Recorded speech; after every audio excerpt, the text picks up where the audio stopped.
Good morning everyone, welcome back to my channel, welcome to our new blog. আশা করি সকলে তোমরা খুব ভালো আছো। সকালবেলা ঘুম থেকে উঠে ফ্রেশ হয়ে চলে এসেছি রান্নাঘরে। আগেই ফ্রিজ থেকে মাছগুলো বার করে নিয়েছি, কারণ সকাল সকাল রান্নাবান্না স্টার্ট করে দেব। আর এইদিকে দেখো কড়াইটাও বসিয়ে দিয়েছি। চলো তেল দিয়ে দিই, তেলটা একটু গরম হোক। আর এইটা কি বলো তো, এটা হচ্ছে ঘটকচু। আজকে ইলিশ মাছের মাথা দিয়ে এই ঘটকচুটা রান্না করব।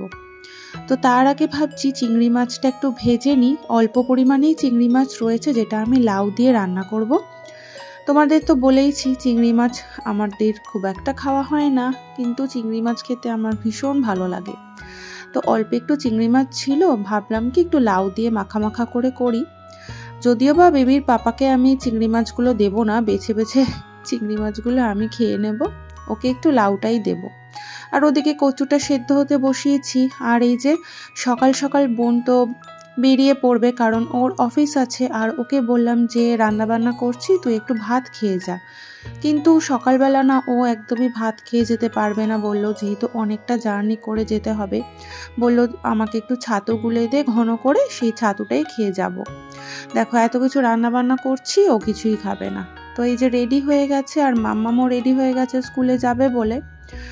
আর কি বলবো, এতটা মন খারাপ হয়ে গেছে মাম্মামের। ও তো কিছুতেই বোনকে ছাড়তে চাইছে না, কান্নাকাটি শুরু করে দিয়েছে।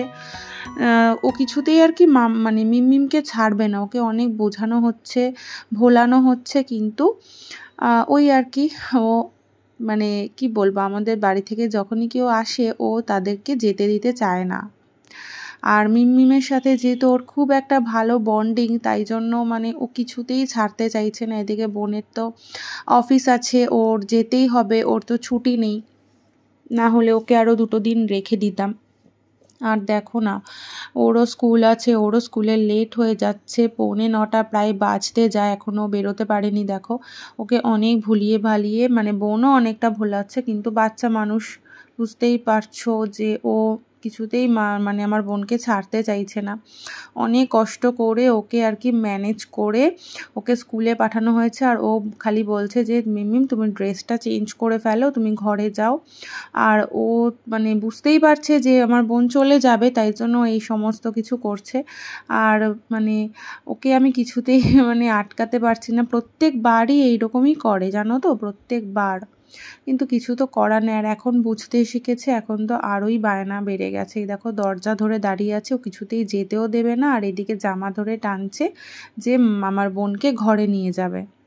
আর ওর স্কুলে লেট হয়ে যাচ্ছে, আমি বারবারে বলছি মাম্মাম তোমার লেট হচ্ছে, তুমি চলো, কিন্তু ওই যে বাচ্চা মানুষ, বেশি কিছু বলতেও পারছি না। তো যাই হোক, ভুলিয়ে ভালিয়ে ওকে স্কুলে পাঠিয়ে দিয়েছি। আর এখানে বোনকে বললাম তুই তাড়াতাড়ি করে ছাতু শরবতটা খেয়ে নে, কারণ অলরেডি ওর অনেকটা দেরি হয়ে গেছে। ও একবার এখান থেকে অফিসে যাবে, তার জন্য। আর সকালবেলা জানো তো ট্রেনে প্রচণ্ড ভিড় হয়। এই সময়টা, যেই সময়টা ও বেরোচ্ছে না, প্রচণ্ড ভিড় হয়। তো দুগ্গা দুগ্গা করে ও বেরিয়ে গেছে। ওকে বললাম সাবধানে যাস, আর পৌঁছে অবশ্যই একটা ফোন করে দিস। আর এইদিকে আমি চলে এসেছি রান্নাবান্না করতে। লাউ চিংড়ি হয়ে গেছে, আর এখন ইলিশ মাছের মাথাটা একটু ভেজে নিচ্ছি। যদিও ইলিশ মাছের মাথা খুব একটা ভাজতে হয় না, একটু নাড়াচাড়া করে নিলাম। আর এটা দিয়ে এখন এই ঘটকচুটা রান্না করব। যদিও আমি এই ঘটকচু না আগে কখনো এরকমভাবে রান্না করিনি, আজকে প্রথম করছি, দেখি কেমন হয়। এমনিতে তো ইলিশ মাছের মাথা দিয়ে এই কচুর শাক বলো, কচু বলো, লাউ ঘন্ট বলো, সব কিছুই ভীষণ ভালো লাগে। তো ইলিশ মাছের মাথার একটা আলাদাই টেস্ট। তো যাই হোক, এটা করি। আর কাঁচা লঙ্কা দিলাম, আমরা তো গুঁড়ো লঙ্কা খুব একটা খাই না। আর কচুতে জানো তো একটু ঝাল দিলে বেশ ভালো লাগে, তবে কাঁচা লঙ্কাগুলো ভীষণ ঝাল বলে দুটোই দিয়েছি। আর এই যে একটুখানি নুন, হলুদ আর জিরে গুঁড়ো দিয়ে ভাজা ভাজা করে নিয়েছি। তারপর ইলিশ মাছের মাথাটা দিয়ে একটু নাড়াচাড়া করে নিচ্ছি। ভালোভাবে মশলাটা যখন কষে যাবে, আর তখন একটু জল দিয়ে দেবো। খুব একটা বেশি মশলার যদিও প্রয়োজন হয় না, একদমই সিম্পলভাবে রান্না করছি, হালকাভাবে। আমার তো রোজকারে রান্না জানোই, খুব একটা মশলাপাতি বা তেল আমরা খাই না, হালকা পাতলাই খাই।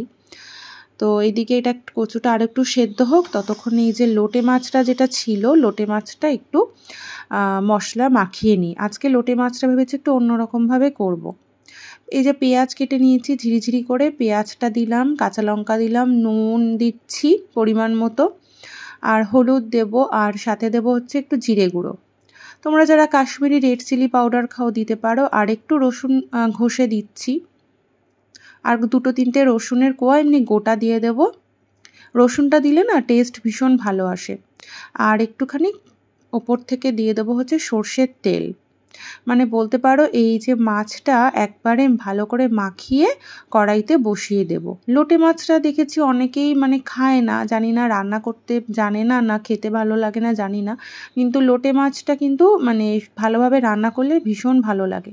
তো ওটা মেখে রেখেছি। আগে আমি এই যে ঘটকচুটা যেটা রান্না করলাম সেটা একটু নামিয়ে দিই। এটা একটু ঝোল রেখেছি। আজকে না সেরকম একটা কিছু রান্না করতে ইচ্ছা করছে না, ভেবেছিলাম যে একটু মাছ নেব, মাছ আর নিলাম না আলাদাভাবে। আর এই যে এখন একটু বেগুন ভাজছি, হঠাৎ করে মনে পড়লো যে ফ্রিজের মধ্যে অনেকটা বেগুন আছে, তো বেগুনটা একটু ভেজে নিচ্ছি এই লোটে মাছেই দেব বলে। দেখো হালকা করে বেগুনটা একটু নুন হলুদ দিয়ে ভেজে নিয়েছি। তো বেগুনটা এবার অল্প করে ভেজে তুলে নিচ্ছি, আর এই কড়াইতেই আমি দেব ওই ম্যারিনেট করা মাছটা। লোটে মাছ কি বলো তো, রান্না করতে কোনো ঝামেলা নেই, খুবই সহজ পদ্ধতিতে যেরকমভাবেই রান্না করো না কেন, মানে ওই ঝুড়ো টাইপেরই হয় বা মাখা মাখা হয়, খেতে তো ভীষণ ভালো লাগে। আবার অনেকে দেখেছি গোটা গোটা রান্না করে, কিন্তু সত্যি কথা বলতে আমার না লোটে মাছটা খুব একটা গোটা খেতে ভালো লাগে না, আমার একটু মাখা মাখাটাই মানে বেশি ভালো লাগে। আর জানো আমার শ্বশুরবাড়িতে কিন্তু এই লোটে মাছটা কখনোই খাইনি। আমি তো যখন থেকে রান্না করি তো আমার বরকে আমি খাইয়েছি, আমার শাশুড়ি মা খেয়ে নেয়, কিন্তু তোমাদের তো বলেইছি আমার শ্বশুরমশাই খুব একটা লোটে মাছ খেতে পছন্দ করে না। হ্যাঁ, যদি লোটে শুটকি হয় সেটা আবার খুব ভালোবাসে খেতে। তো যাই হোক, এক একজনের তো পছন্দ এক এক রকম, সবাই সব মাছ খেতে ভালোবাসে না। আর এই যে দেখো বেগুনটা ভেজে রেখেছিলাম না, বেগুনটা দিয়ে দিলাম। এটা দিয়ে একটু নাড়াচাড়া করব, করে নামিয়ে দেবো। আর যদি ধনেপাতা থাকতো তো ভীষণই ভালো হতো, যাক ধনেপাতাটা নেই। আর এরপরে সবার লাস্টে বানাচ্ছি ব্রেকফাস্টে আমি ভেবেছিলাম আজকে একটু ম্যাগি বানাবো, কিন্তু আমার বর একদম ম্যাগি খেতে চাইছে না, বলল যে অন্য কিছু বানাও। এবার ভেবেছি চিড়া বানাবো, চিড়াটা না শেষ হয়ে গেছে, তো ভাবলাম তাহলে কি করি, সুজি বানিয়ে দিই। একটু ঝাল সুজি বানাচ্ছি। আর এই যে গাজর, বিনস, একটু কাজু বাদাম, কিশমিশ সব কিছু দিয়ে ভালো করে নাড়াচাড়া করে এই সুজিটা দিয়ে একটু নাড়াচাড়া করছি। আর কি বলো তো, অনেকে দেখেছি সুজির হালুয়া যখন করে, মানে ঝাল সুজি যখন করে, কীরকম একটা দলা পাকিয়ে যায়। ব্যাপারটা কি বলো তো, যদি একসাথে বেশি পরিমাণ জল দাও তাহলে কি হয়, সুজিটা পুরো জলটা শুষে নেয় আর সেখানেই দলা দলা পাকিয়ে যায়, খেতে খুব একটা ভালো লাগে না। তাই জন্য আমি কি করি, যখন এরকম সুজির হালুয়া করি তখন অল্প অল্প করে জল দিই আর নাড়াচাড়া করি। হ্যাঁ, জলটা যদি তোমরা এবার গরম করে দাও, মানে গরম জল ইউজ করো, সেক্ষেত্রেও হয়, সেটাতেও কিন্তু অল্প পরিমাণে জল দিয়ে একটু কম আঁচে ভালোভাবে নাড়াচাড়া করতে হয়, তাহলেই কিন্তু ঝরঝরে হয়। তারপর একটু ঢেকে রাখলে কিন্তু সুজিটা ফুলে যায়। দেখো আমার এখানে সুজির হালুয়াটা রেডি হয়ে গেছে। আর একটু শসা কেটে নিয়েছে, আর ওপর দিয়ে একটু টমেটো কেচাপ দিচ্ছি। যাই হোক, হাজব্যান্ডকে খেতে দিলাম, আমি খেলাম।